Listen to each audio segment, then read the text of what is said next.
그러다가 문득 판도라는 자신이 지상에 내려올 때 갖고 왔던 커다란 상자가 생각이 났습니다. 그 커다란 상자에 뭐가 들어있는지 본인이 신들에게 물어봤을 때는 신들은 웃기만 할 뿐 대답을 해주지 않았었거든요. 그러다 보니까 도대체 이 상자에 뭐가 들어있는지가 더 궁금해진 거예요.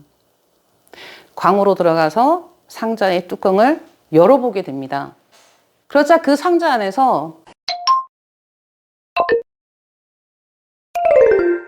안녕하세요. 전혜선의 그리스 신화 이야기의 전혜선입니다. 오늘은 그리스 신화 이야기 두 번째 편을 들고 왔는데요. 우리가 그리스 신화에서 일반적으로 인간을 처음으로 만든 사람이 누구라고 생각을 할까요? 많은 사람들이 신들의 신이라고 하는 제우스가 인간을 창조를 했다라고 생각을 하는데요. 사실은 그렇지 않습니다. 제우스 신이 아닌 아주 몸집이 거대한 거인족들이 있었는데요. 그 중에서도 티탄 신들이 있었습니다. 그 티탄 신 중에 하나인 프로메테우스가 인간을 처음 창조를 한 것입니다. 그래서 인류를 창조한 프로메테우스의 인간 사랑에 대한 얘기를 해볼까 합니다. 프로메테우스와 제우스는 어떤 관계인지를 가계도를 통해서 한번 살펴보면요. 지금 가계도를 보셨을 때는 어떤 관계일 것 같나요? 프로메테우스와 제우스.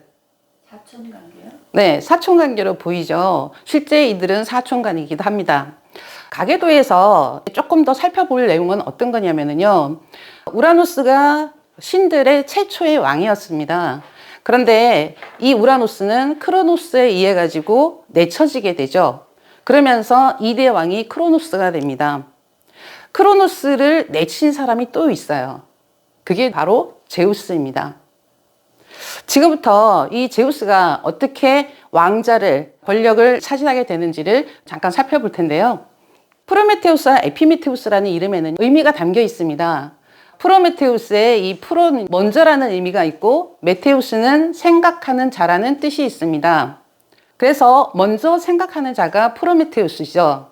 그러면 동생 에피메테우스는 어떤 의미가 담겨 있을까요? 메테우스가 생각하는 자이지 않습니까? 네. 에피는 나중, 다음에 생각하는 자라는 뜻입니다. 먼저 생각하는 자 프로메테우스가 제우스가 이 크로노스를 치고 권좌를 차지하기 위해서 제2차 신들의 전쟁을 벌이게 됐을 때 이 전쟁에서는 제우스가 승리를 하겠다라는 것을 미리 예견을 합니다. 그래서 프로메테우스는 동생 에피메테우스를 데리고 그 전쟁에 참여를 하죠. 제우스 편에 서서 제우스를 돕게 됩니다. 그리고 실제 프로메테우스의 예견대로 제우스는 이 전쟁에서 승리를 하게 되고 권좌를 차지하게 되죠. 제우스는 프로메테우스가 자신의 편에 서서 자신을 도와 그 전쟁을 승리로 이끌게 한 것에 대해서 굉장히 감사를 했고 그 공을 인정을 했습니다. 그래서 프로메테우스 형제들에게 지상의 동물들을 만들어낼 수 있는, 창조할 수 있는 명예를 주었어요. 그래서 프로메테우스는 지능 형상들을 만들어내면 동생 에피메테우스는 그렇게 만들어진 창조물들한테 능력을 나눠주는 일을 맡았었습니다. 그러던 어느 날 프로메테우스는 동물들만 만들 게 아니라 짐승들보다는 조금 더 능력이 뛰어나고 신들보다는 역량은 안 되는데 짐승을 다스릴 수는 있고 신들은 받들어서 모실 수 있는 그런 인간을 만들고 싶어 했습니다. 그래서 곰곰이 생각을 하다가 신들의 모습을 본떠서 인간을 만들게 되죠. 신들의 모습을 본떠서 인간을 만들다 보니까 인간의 모습은 두 다리로 서서 걸어 다닐 수 있게 되었어요. 보통 동물들은 네 발로 걸어 다니는데 반해서 인간들은 두 발로 걸어 다니게 된 것이죠. 그러다 보니 자연히 동물들은 고개를 숙여서 땅을 보고 다녔지만 인간만은 유일하게 고개를 들어서 하늘을 보고 다닐 수 있게 되었습니다. 그러면서 자유로워진 두 개가 있었죠. 자유롭게 팔을 쓸 수 있는 상황이 됐던 거고 그렇게 자유로워진 그 팔로 인간들은 도구를 만들어내거나 그 도구를 활용할 줄 알게 되었습니다. 프로메테우스는 자신이 만들어낸 인간이 너무나 마음에 들고 흡족했어요. 프로메테우스가 가장 좋아했던 신이 아테네 신이었습니다. 아테네 신은 지혜의 신이죠. 그래서 본인이 만든 인간 창조물을 아테네에게 자랑을 하면서 선물 하나 줬으면 좋겠다는 얘기를 하게 됩니다. 그러자 아테네가 인간에게 생각할 수 있는 능력을 부여를 하게 되죠. 프로메테우스는 너무 기뻤죠. 그 흡족한 마음으로 동생에게 달려가서 사람이 살아갈 수 있는 능력을 부여해 주라고 얘기를 하게 됩니다. 비록 내가 신의 모습을 본떠서 인간을 만들긴 했지만 추위를 이겨낼 수 있는 따뜻한 털도 없고 맹수를 만났을 때 이 맹수와 싸울 수 있는 날카로운 발톱을 갖고 있거나 빨리 도망칠 수 있는 빠른 발도 없다. 그러니 반드시 네가 인간이 생존할 수 있는 능력을 가질 수 있도록 반드시 그 능력을 줘야 된다라고 신신당부를 합니다. 에피메테우스는 프로메테우스에게 걱정하지 말라고 얘기를 하면서 두 형제가 만들어 놓은 창조물들에게 능력을 나눠주기 시작을 했습니다. 새에게는 날개를 줬고요. 사자에게는 발톱을 주고 곰에게는 아주 강한 힘을 주었고 거북에게는 단단한 등딱지를 주었습니다. 그렇게 창조물들에게 모든 능력을 나눠주고 잠시 한숨을 돌릴 즈음에 문득 인간에게는 아무것도 안 줬다라는 게 떠오른 거예요. 형이 그렇게 나한테 신신당부를 했는데 내가 그 인간에게 능력을 나눠주지 못하고 다 나눠주고 나니까 남은 능력도 없는 거예요. 고민을 했죠. 하지만 어쩌겠습니까? 줄 수 있는 능력이 없으니 형에게 솔직하게 얘기를 했습니다. 프로메테우스는 동생으로 인해 가지고 생각지 못한 고민을 떠안게 된 상황이잖아요. 자신이 만들어 놓은 인간에게 어떤 능력을 줄까에 대한 고민에 깊이 빠지게 됩니다. 그러다가 문득 생각이 났어요. 인간에게는 불을 주면 되겠구나. 추운 날에도 따뜻하게 지낼 수 있고 어두운 밤도 밝힐 수 있고 날 음식도 익혀 먹을 수 있고 필요한 도구도 만들어서 쓸 수 있을 거야 라는 생각을 하게 되죠. 하지만 불은 신들의 전유물이었습니다. 그리고 천상의 제물이기도 했죠. 그렇기 때문에 프로메테우스가 이 불을 가져오기 위해서는 굉장히 큰 위험을 감수해야 되는 상황이었습니다. 그럼에도 불구하고 프로메테우스는 인간들을 위해서 천상에서 불을 훔쳐오기로 결심을 하죠. 그리고 천상에 올라가서 제우스가 잠든 사이에 제우스 손에 들려있는 번개에서 불씨를 훔쳐서 인간들에게 건네줍니다. 인간들이 어떻게 했어요? 굉장히 안전적으로 생활할 수 있게 됐죠. 불로 인해서. 날 음식을 먹지 않아도 됐었고 춥게 지내지 않아도 됐고 그러다 보니까 이전에는 제우스를 굉장히 숭배를 했는데 대상이 어떻게 바뀌겠습니까? 프로메테우스로 바뀌겠죠. 네. 불을 가져온 그 이후부터는 제우스보다 프로메테우스를 더 숭배하기 시작을 했어요. 이러한 상황을 천상에서 내려다보던 제우스는 너무나 기가 막혔습니다. 이것 봐라. 네가 감히? 내가 너한테 너의 공을 인정을 해서 창조할 수 있는 능력을 내가 줬지만 그렇다고 해서 네가 나한테 허락도 받지 않고 신의 모습을 본떠서 인간을 만들어? 그런데다가 천상의 재물을 신들만 쓸 수 있는 그 재물을 네가 감히 훔쳐다가 인간들에게 줘? 내가 이거를 그냥 넘어갈 수는 없지. 화가 엄청난 거죠. 그래서 제우스는 결심을 합니다. 내가 당장 프로메테우스의 공은 인정을 하니까 당장 그를 벌하지는 않을 거야. 하지만 프로메테우스가 만든 인간만큼은 내가 그냥 둘 수는 없어. 한번 본때를 내가 보여줄 거야. 라고 다짐을 합니다. 그래서 인간들한테 선포를 하죠. 비록 너희들이 프로메테우스에 의해서 만들어졌지만 내가 세상의 모든 것을 다스리는 왕이다. 그러니 너희들은 앞으로 나에게 인간들이 먹는 음식들 중에서 가장 좋은 것을 골라서 바쳐라. 그러면 내가 너희들을 내가 어여삐 엮게 그리고 잘 봐줄게. 이렇게 얘기를 합니다. 하지만 본심은 그게 아니었죠. 뭐라고 생각을 했었습니까? 당초에 본때를 보여줘야겠다고 생각을 했잖아요. 그런데 제우스가 그 본때를 보여주는 것을 잘 살펴주는 것으로 약속을 했겠습니까? 당연히 인간들의 음식을 최대한 뺏어서 나중에는 인간을 굶겨주길 의도가 있었습니다. 이런 상황을 지켜보던 프로메테우스는 자기가 만든 인간을 굶어 죽게 할 수는 없잖아요. 그래서 또 한 가지 꾀를 내게 됩니다. 그는 인간들에게 시켜서 소를 잡아오라고 얘기를 하죠. 그리고 살코기는 가죽에 싸고 뼈는 맛있게 보이는 기름덩어리에 싸라고 얘기를 합니다. 그리고 그걸 제우스에게 가져가죠. 제우스에게 어떤 것을 가질 것인지에 대해서 선택을 하라고 합니다. 여러분들 같으면 뭘 선택하시겠습니까? 가죽에 살코기도. 살코기가 가죽에 쌓여져 있으니까 안 보이지 않은. 네. 그래서 맛있게 보이는 기름덩어리를 그냥 일말의 고민도 없이 선택을 하게 되죠. 제우스의 이 선택으로 인해서 뼈는 신들의 몫으로 돌아가게 되었고 살코기는 인간의 몫으로 돌아가게 되었습니다. 그러면 여러분 생각해 보십시오. 제우스가 그래 너 잘했다 했겠습니까? 또 화가 나겠죠. 왜냐하면 프로메테우스의 농간이라는 것을 알게 되잖아요. 네가 감히 나를 또 이런 식으로 속여? 내가 너를 얼마나 잘 봐줬는데. 이 일로 인해서 제우스는 자존심에 엄청난 상처를 입게 됩니다. 그래서 제우스가 곰곰이 생각을 하죠. 내가 나의 이름을 더럽히지 않고 이 인간을 궁지에 볼 수 있는 묘책이 없을까? 그런 걸 찾다가 드디어 한 가지를 생각하게 됩니다. 자신의 아들이자 대장장이의 신인 헤파이스토스에게 지시를 내죠. 인간들에게 줄 선물을 준비를 해라. 하지만 겉으로 보일 때만 그것이 선물일 뿐 인간들이 그걸 받았을 때에는 재앙이어야 한다라는 단서를 답니다. 헤파이스토스는 곰곰이 생각을 하죠.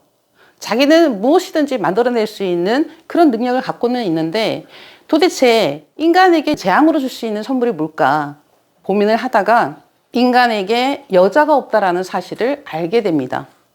왜냐하면 이전에 프로메테우스는 여자 인간을 만들지 않았었어요. 남자 인간들만 만들었거든요. 생각이 거기까지 미치자 헤파이스토스는 자신의 아내 미의 여신 아프로디테의 모습을 본뜬 여자 인간을 만들어냅니다. 최초의 여자이겠죠. 그리고 자신이 만든 창조물을 올림푸스 신들에게 데려갑니다. 올림푸스 신들이 그 여자 인간에게 선물들을 하나씩 주게 되죠. 도둑의 신이자 여행의 신인 헤르메스는 기만과 뻔뻔스러움을 선물로 줬습니다. 미의 여신 아프로디테는 욕망과 근심을 줬습니다. 제우스는 새로운 것을 보면은 견딜 수 없는 호기심을 주게 되죠. 그래서 이 여자의 이름은 신들에게 모든 선물을 다 받은 자라는 의미가 담긴 판도라라는 이름을 얻게 되었습니다. 올림푸스의 신들은 이제 의논을 합니다. 이 판도라를 누구에게 보내면 괜찮을까에 대해서. 그러다가 생각난 인물이 프로메테우스의 동생 에피메테우스였습니다. 왜 에피메테우스였을까요? 에피메테우스는 나중에 생각하는 자잖아요. 어떤 일이 벌어지고 나서야 나중에 수습하는 자. 그러니 신들이 뭔가 덫을 놨을 때 충분히 걸려들 수 있을 거라고 생각을 했죠. 그렇게 신들은 판도라의 배필로 에피메테우스를 정하게 됩니다. 그리고 판도라가 지상으로 내려갈 때 함께 가져갈 상자에 인간들에게 줄 재앙들을 담기 시작을 하죠. 그 상자 안에는 온갖 고통, 질투, 시기, 그리고 배신 이런 모든 안 좋은 것들이 담겨져 있게 됩니다. 판도라는 지상으로 내려갈 때 이 커다란 상자와 함께 내려오게 되죠. 프로메테우스가 가만히 생각을 해보니 도저히 이 선물은 받으면 안 될 것 같다는 생각을 하게 되죠. 그래서 에피메테우스에게 경고를 합니다. 신들이 이번에 너에게 주는 이 선물은 내가 생각했을 때는 안 받았으면 좋겠다. 그래서 다시 선물을 천상으로 돌려보내는 게 나중을 위해서 좋을 것 같다라고 얘기를 하지만 이미 황홀하리만치 아름다운 판도라를 본 이 에피메테우스는 형의 말이 귀에 들렸겠습니까?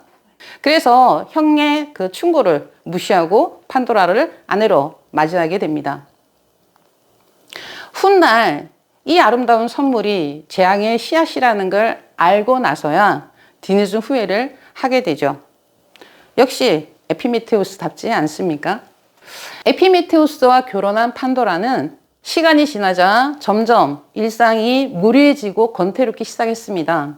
그러다가 문득 판도라는 자신이 지상에 내려올 때 갖고 왔던 커다란 상자가 생각이 났습니다. 그 커다란 상자에 뭐가 들어있는지 본인이 신들에게 물어봤을 때는 신들은 웃기만 할 뿐 대답을 해주지 않았었거든요. 그러다 보니까 도대체 이 상자에 뭐가 들어있는지가 더 궁금해진 거예요. 광으로 들어가서 상자의 뚜껑을 열어보게 됩니다. 그러자 그 상자 안에서 온갖 질병과 고통들이 튀어나오기 시작을 하고 생로병사의 모든 것들이 마구잡이로 막 튀어나와서 인간 세상에 번지기 시작을 했습니다. 판도라는 깜짝 놀랐죠. 그래서 황급하게 상자 뚜껑을 닫았습니다. 그때 어떤 신이 거기에 담았는지 모르겠지만 그 상자 안에 희망만이 밖으로 나오지 못하고 남겨져 있었던 거죠. 그래서 우리가 일상을 살아갈 때 어떤 고난과 역경 속에서도 이 희망만을 버리지 않는 이유가 여기에 있다라고 얘기를 하죠. 인간 세상이 이렇게 온갖 고통에 젖어 있을 때 가장 회심의 미소를 날렸던 사람이 누구일까요? 제우스. 네, 제우스였겠죠. 제우스는 아주 흡족했습니다. 하지만 그럼에도 불구하고 천상의 재산을 빼앗아간 프로메테우스를 용서할 수가 없었어요. 그리고 자기를 또 많이 농락을 했잖아요. 그래서 프로메테우스에게 벌을 내리기로 결심을 하죠. 제우스는 프로메테우스를 카우카수스 산 정상에 매달아 버리라고 얘기를 합니다. 그리고 그에게는 매일 독수리에게 간을 뜯기는 형벌을 내리죠.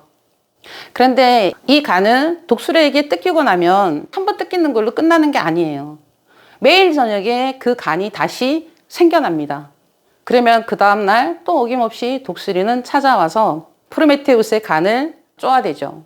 하지만 프로메테우스는 이러한 고난에도 굴하지 않습니다. 그러면서 자신을 찾아오는 이들에게 제우스의 운명에 대해서 흘리기 시작을 합니다. 어떤 내용이냐면 제우스가 권자를 차지할 때 자신의 아버지 크로노스를 내치면서 권자를 차지했잖아요. 그래서 제우스 역시도 그의 아들에 의해서 권자에서 쫓겨날 것이라는 운명을 예고를 합니다. 프로메테우스가 앞을 먼저 보는 자이잖아요. 그러다 보니까 이 프로메테우스의 얘기를 그냥 흘려버릴 수가 없었어요. 누가 제일 불안했겠습니까? 네, 제우스는 너무 불안했습니다. 그래서 자신의 전령사인 헤르메스를 시켜서 그 아들이 누구인지, 누구에게서 태어나는지를 알아오라고 지시를 하죠. 헤르메스는 달래기도 하고 협박도 하고 온갖 방법을 동원을 해서 프로메테우스에게 누구에게서 태어나는 아들인지를 얘기를 해달라고 말하지만 프로메테우스는 절대로 말하지 않습니다. 그렇게 3000년간 프로메테우스는 독수리에게 매일같이 간을 뜯기는 형벌을 견디고 있었습니다. 그러던 어느 날 영웅 헤라클레스가 이 카우카소스 산에 찾아오게 되죠. 그리고 프로메테우스의 간을 쪼든 독수리를 화살로 쏘아 죽이게 됩니다. 그리고 쇠사슬도 풀어주게 되죠.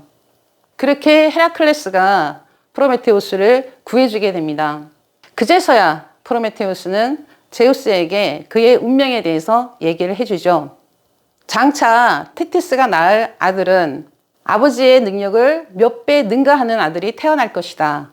그 당시 제우스는 바다의 여신인 테티스에게 푹 빠져 있었습니다. 프로메테우스의 예언을 듣고 제우스는 깜짝 놀라죠. 바로 테티스를 포기합니다. 그리고 테티스를 하잘것없는 인간 펠레우스에게 시집을 보냅니다.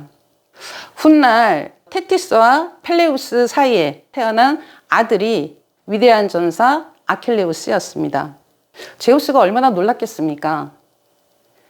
별별로 없는 인간한테서 태어난 아들이 저 정도였으니 만약에 자신과의 관계에서 아들이 태어났다면 어떠한 신도 능가할 수 있는 정말 자기를 권좌에서 쫓아낼 수 있는 아들이 탄생했을 수도 있는 일이었으니까요. 놀란 가슴을 쓸어내리면서 제우스는 프로메테우스와 화해를 하게 됩니다. 프로메테우스는 가정 고난을 통해서 인간에게 불을 전해주죠.